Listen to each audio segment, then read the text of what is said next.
Hello बच्चों, चलिए प्रश्न को पढ़ते हैं और समझते हैं। किन्हीं दो समुच्चयों ए व बी के लिए सिद्ध कीजिए कि हमें दो बातें यहाँ पर सिद्ध करना है। ए का घात समुच्चय बी के घात समुच्चय का सर्वनिष्ठ, उसके बाद ए और बी का जो सर्वनिष्ठ होगा उसका घात समुच्चय, ये दोनों क्या होते हैं, बराबर होते हैं। उसके बाद ये बताना है हमें कि ए का घात समुच्चय बी के घात समुच्चय का जो संघ होगा वो उप समुच्चय होगा ए यूनियन बी के घात समुच्चय के। तो ये दो कथन हमें यहाँ पर सिद्ध करना है। एक एक करके हम इन दोनों को सिद्ध करेंगे बच्चों। सबसे पहले हम प्रश्न के लिए मुख्य अवधारणा लिख लेते हैं। तो प्रश्न के लिए मुख्य अवधारणा जिसकी सहायता से इस प्रश्न को हल किया जाएगा।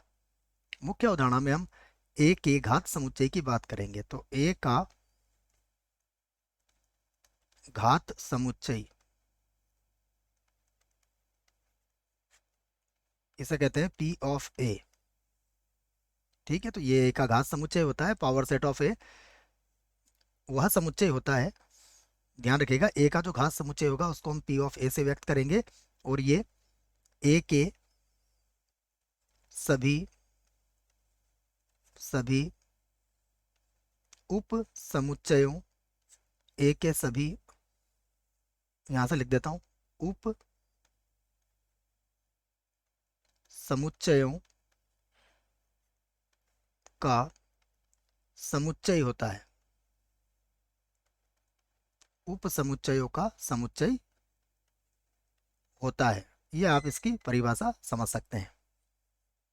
आइए अब हम इस प्रश्न को हल करते हैं और जो पहला कथन है उसको सिद्ध करने का प्रयास करते हैं बच्चों। ठीक है, मुख्य अवधारणा में हम इसको हटा देते हैं। देखिए, पहले कथन में जो हमें सिद्ध करना है उसके लिए हम क्या करेंगे, सबसे पहले मान लेंगे, माना माना x जो है वो अवयव है किसका, a के पावर सेट इंटरसेक्शन b के पावर सेट का या घात समुच्चय का। ठीक है, ये इसका अवयव है x। अब अगर x इन दोनों के इंटरसेक्शन का अवयव है तो आप ये भी कह सकते हो कि x जो होगा वो अवयव होगा किसका, a के घात समुच्चय का, तथा x जो है वो अवयव होगा किसका, b के घात समुच्चय का। दोनों का अलग अलग भी अवयव होगा, तभी तो उनके सर्वनिष्ठ का अवयव है वो। अब यदि x जो है वो a का अवयव है बच्चों, तो आप कह सकते हो कि x उप समुच्चय होगा किसका, a का। तथा यहां पर भी यही बात कह सकते हो आप कि x उप समुच्चय होगा किसका, b का। x a का भी उप समुच्चय है, x b का भी उप समुच्चय है, तो आप क्या कह सकते हो, आप कह सकते हो कि x उप समुच्चय होगा किसका, a इंटरसेक्शन b का या a सर्वनिष्ठ b का। अब x अगर a सर्वनिष्ठ b का उप समुच्चय है तो आप ये भी कह सकते हो कि x अवयव होगा किसका, a इंटरसेक्शन b के घात समुच्चय का। अब देखिए हुआ क्या, x हमने किसका अवयव लिया था, a का घात समुच्चय b के घात समुच्चय के सर्वनिष्ठ का। x किसका अवयव आया, a इंटरसेक्शन b के घात समुच्चय का। इसका अर्थ क्या हुआ, आप कह सकते हो कि अतः अतः a का घात समुच्चय इंटरसेक्शन b का घात समुच्चय, ये उप समुच्चय होगा किसका, a सर्वनिष्ठ b के घात समुच्चय का। इसको बना दिया हमने समीकरण नंबर 1। और अब हम क्या करेंगे, इसका विपरीत हल करेंगे। देखिए, यहां से फिर से लिखेंगे हम, पुनः माना। अब हम क्या करते हैं, कोई अवयव y ले लेते हैं, और y किसका अवयव लेते हैं, y अवयव लेंगे हम a सर्वनिष्ठ b के घात समुच्चय का।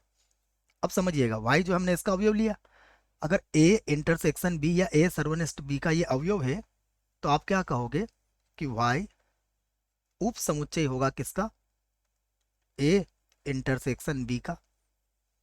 अगर y इन दोनों के इंटरसेक्शन का उप समुच्चय है तो आप ऐसा भी कह सकते हो कि y उप समुच्चय होगा a का, तथा y उप समुच्चय होगा किसका, b का। अब फिर समझिएगा, यदि y किसका उप समुच्चय है, a का, तो आप कह सकते हो कि y अवयव होगा किसका, a के घात समुच्चय का। तथा यहाँ पर भी वही बात कहोगे कि y अवयव होगा किसका, b के घात समुच्चय का। अब y a के घात समुच्चय का भी अवयव है देखो, और y जो है वो b के घात समुच्चय का भी अवयव है, तो आप ये भी कह सकते हो कि y अवयव होगा किसका, a का घात समुच्चय सर्वनिष्ठ b का घात समुच्चय, y इसका भी अवयव होगा। तो अब देखिए यहाँ से क्या बात समझ में आई हमारे। अतः आप ये कह सकते हो कि a सर्वनिष्ठ b का जो घात समुच्चय है वो उप समुच्चय होगा किसका, a का घात समुच्चय और इंटरसेक्शन b का घात समुच्चय। इसे बना दी समीकरण 2। अब 1 और 2 को ध्यान से देखो आप। ए में कहा गया है कि ये इसका उप समुच्चय है, बी में इसका उल्टा कहा गया है, दोनों बातें सत्य है। तो हम दोनों बातें सत्य कब होगी, जब दोनों बराबर होंगे। तो हम कह सकते हैं समीकरण समीकरण 1 व 2 से, 1 और 2 से हम क्या कहेंगे कि a का घात समुच्चय इंटरसेक्शन b का घात समुच्चय ये बराबर होगा किसके, a सर्वनिष्ठ b के घात समुच्चय के। और यही तो आपको सिद्ध करना था, तो ये आप लिख सकते हो सिद्ध हुआ। तो ये हमने पहली बात तो यहाँ पर सिद्ध कर दी है बच्चों। अब बच्चों देख लेते हैं हम दूसरा हमारा क्या है कथन सिद्ध करने के लिए। इस बार हमें यह सिद्ध करना है, ठीक है। तो मैं इसको लिख लेता हूँ यहाँ से कि जो हमें सिद्ध करना है, ठीक है। यहाँ से लिख लेते हैं इसको। दूसरे में हमें क्या सिद्ध करना है, सिद्ध करना है, ठीक है। मैं इसको लिख देता हूँ। हमें सिद्ध करना है a का घात समुच्चय और उसके बाद है संघ b का घात समुच्चय, और ये उप समुच्चय होगा किसका, a यूनियन b के घात समुच्चय का। ये हमें सिद्ध करना है। तो देखो इसको सिद्ध करना भी काफी आसान है। मैं यहां से फिर से लिख लेता हूं, माना कोई अवयव z ले लेता हूं बच्चों, और z किसका अवयव ले लेता हूं मैं, a का घात समुच्चय और यूनियन b के घात समुच्चय का।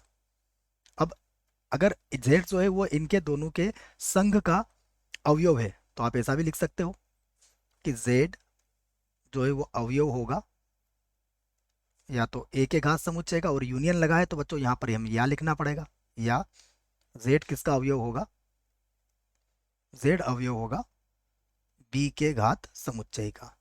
अब देखिए z अगर a के घात समुच्चय का अवयव है तो आप ऐसा कह सकते हो कि z ये उप समुच्चय होगा किसका, z उप समुच्चय होगा किसका, a का। या आप यहाँ पर ये भी कह सकते हो, ठीक है बच्चों, ये भी लगा सकते हो आप। यहाँ पर देखो z अगर b का अवयव है तो हम कहेंगे कि z ये उप समुच्चय होगा किसका, b का। फिर समझिएगा z a का उप समुच्चय है या z b का उप समुच्चय है, तो आप ऐसा भी कह सकते हो कि z जो है वो उप समुच्चय होगा किसका, a संघ b का। और z अगर a संघ b का उप समुच्चय है तो इस आधार पर आप कह सकते हो कि z अवयव होगा किसका, इसके घात समुच्चय का। कोई घात समुच्चय का अवयव होगा, कोई घात समुच्चय की परिभाषा ही हमने क्या है हमारी, यह है जो हमने यहाँ पर समझी है। देखो घात समुच्चय की परिभाषा हमने पूरी यहाँ पर लिख ली है बच्चों उस आधार पर। तो ये हो जाएगा a यूनियन या संघ b। अब हम क्या लेके चले थे, z इसका अवयव था, z पुनः a यूनियन b के संघ का या a यूनियन b या a संघ b का घात समुच्चय का भी अवयव आया। तो आप क्या कह सकते हो यहाँ से कि अतः a का घात समुच्चय यूनियन b का घात समुच्चय ये उप समुच्चय होगा किसका, a यूनियन b के घात समुच्चय का। और अगर a यूनियन b के घात समुच्चय का ये अवयव है तो आप देखिए हमें यही तो सिद्ध करना था। इसको मैं एक बार और लिख देता हूँ, ये होगा a यूनियन b के घात समुच्चय का। तो यहाँ पर आप क्या लिख सकते हो, यहाँ पर आप लिख सकते हो सिद्ध हुआ। आशा करता हूँ बच्चों प्रश्न का उत्तर समझ में आया होगा। धन्यवाद।